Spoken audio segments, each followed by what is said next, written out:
चुड़ैल पर अपने सांप छोड़ देते हैं और उसकी सारी शक्तियां चुरा लेती है। एक बार की बात है, जब परीलोक में एक चुड़ैल रानी परी की शक्तियां चुरा रही होती है, तभी वहां दो परियां आती हैं और बोलती हैं, चुड़ैल छोड़ दे रानी परी को। ऐसा कहकर जैसे ही वह दोनों परियां चुड़ैल की तरफ बढ़ती हैं, तभी चुड़ैल अपनी शक्तियों से उनके पास बड़े बड़े दो पत्थर खड़े कर देती है। वे पत्थर परियों के इर्द गिर्द घूमने लगते हैं। यह सब देखकर परियां घबरा जाती हैं। एक डायन पीछे खड़ी यह सब देख रही होती है। तभी वो पत्थर दोनों परियों को अपने अंदर दबा लेते हैं। दोनों परियों की वहीं मौत हो जाती है।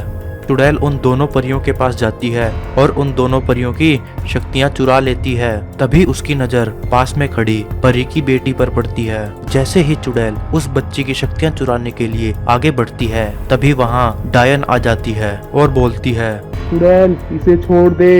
मेरे रास्ते से हट जा, इसकी शक्तियाँ पाकर मैं पूरी दुनिया पर राज करूंगी। ऐसा कहकर वह चुड़ैल अपनी शक्तियों का वार उस डायन पर करती है, परंतु उसकी शक्तियों का डायन पर कोई असर नहीं होता।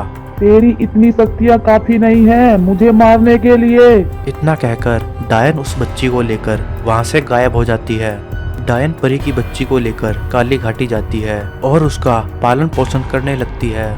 उधर चुड़ैल गुस्से की आग में जल रही होती है और बोलती है, मैं उस डायन को नहीं छोड़ूंगी, मैं उसे मारकर उसकी शक्तियाँ भी चुरा लूंगी। तभी वहां एक बाबा प्रकट हो जाता है और बोलता है, चुड़ैल तेरी इन शक्तियों से तू उस डायन को नहीं हरा सकती। तुझे उस डायन को हराने के लिए नागलोक के नागराज और इच्छाधारी नागिन की शक्तियां चुरानी होंगी। इतना कहकर वह बाबा वहां से गायब हो जाता है।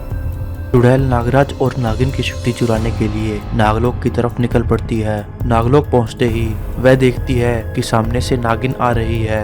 तभी वह अपनी शक्तियों का वार नागिन पर करती है। शक्तियां लगते ही नागिन नीचे गिर जाती है। तभी चुड़ैल नागिन के पास जाती है और उसकी सारी शक्तियां चुरा लेती है। चुड़ैल की शक्तियां चुराने के बाद वह डायन को मारने के लिए काली घाटी निकल पड़ती है। उधर जब नागराज नागलोक वापिस आता है, तब वह देखता है कि नागिन नीचे गिरी हुई है। नागिन जब नागराज को देखती है, तब वह नागराज को सारी बात बता देती है कि किस तरह एक चुड़ैल ने मुझ पर हमला कर दिया और मेरी सारी शक्तियाँ चुरा ली। अब वो चुड़ैल डायन की बेटी को मारने गई है, आप जाइए और उसे बचा लीजिए। यह सुनकर नागराज बहुत क्रोधित हो जाते हैं और काली घाटी की तरफ निकल पड़ते हैं। नागराज को देखकर चुड़ैल घबरा जाती है। तभी नागराज चुड़ैल पर अपने सांप छोड़ देते हैं। वे सांप चुड़ैल को जकड़ लेते हैं और चुड़ैल को मौत के घाट उतार देते हैं। नागराज को देखकर डायन बोलती है, नागराज इस चुड़ैल ने नागिन और परियों की शक्तियाँ चुरा ली है। ये इस बच्ची की शक्तियाँ चुराने वाली थी।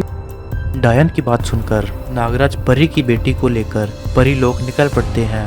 नागराज नागलोक जाते हैं और उन परियों के सामने नागमणि रख देते हैं। तभी नागमणि से एक शक्ति निकलती है और वो शक्ति जाकर तीनों परियों को लगती है। शक्तियां लगते ही तीनों परियां वापस जीवित हो जाती हैं। सभी परियां नागराज का धन्यवाद करती हैं।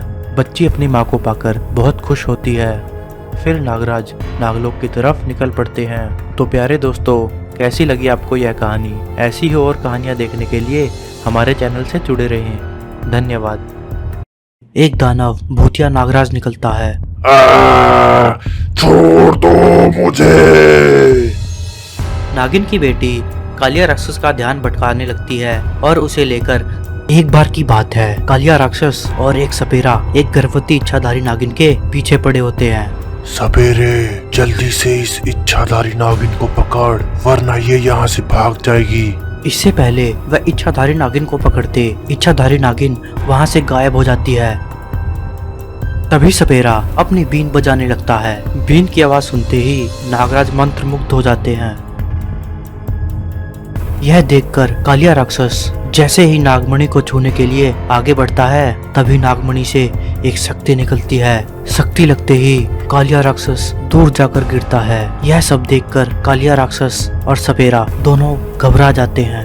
तभी नागमणि से एक शक्ति निकलती है। वो शक्ति नागराज और कालिया राक्षस को अपने अंदर समा लेती है।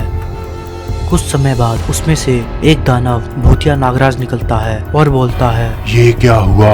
मैं इस नागराज के शरीर में कैद हो गया।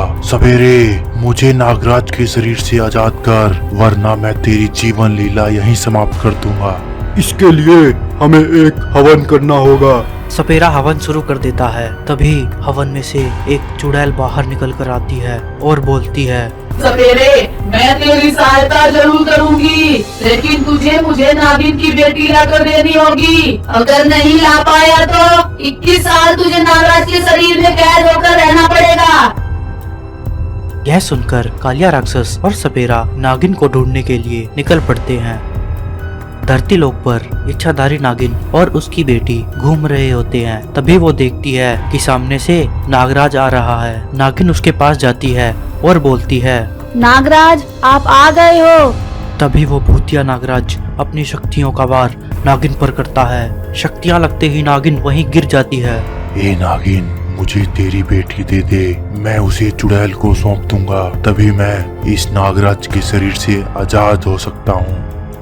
यह सुनकर नागिन घबरा जाती है और अपनी बेटी को लेकर वहां से गायब हो जाती है।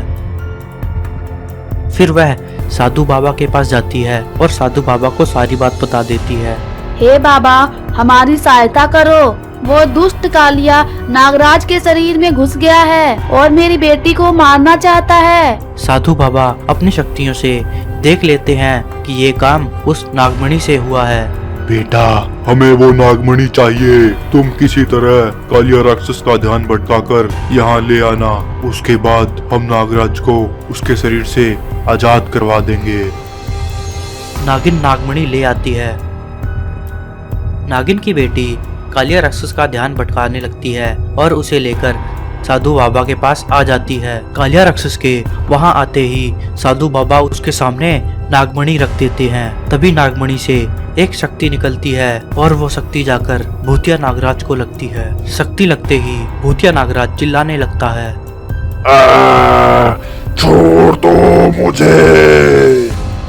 और उसके अंदर से नागराज आजाद हो जाता है। नागिन और उसकी बेटी नागराज को देखकर बहुत खुश होते हैं। फिर साधु बाबा अपनी शक्तियों का वार कालिया राक्षस पे करते हैं। शक्तियां लगते ही कालिया राक्षस नागमणि में कैद हो जाता है।